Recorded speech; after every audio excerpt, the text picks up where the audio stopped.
আজ বানাচ্ছি একদম ঝরঝরে সুগন্ধি পোলাও, যা খেতে যেমন মজার দেখতেও তেমনই লোভনীয়। সবার প্রথমে চালটা ভালো করে ধুয়ে নিয়ে প্রায় 20 মিনিট জল ঝরিয়ে রেখেছি। এরপর দিয়ে দেবো স্বাদ মতো নুন, সামান্য হলুদ, আদা বাটা, গরম মশলা গুঁড়ো আর একটু ঘি দিয়ে চালগুলো ভালোভাবে মেখে নিয়েছি।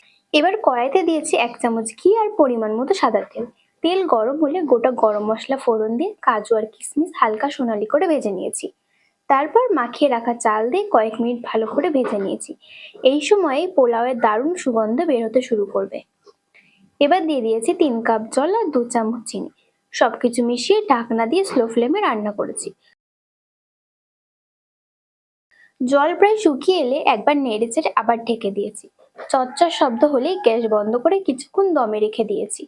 ব্যাস, তৈরি একদম দানাদার ঝরঝরে আর সুগন্ধি পোলাও। দেখুন তো প্রতিটা চাল কি সুন্দর আলাদা আলাদা হয়েছে।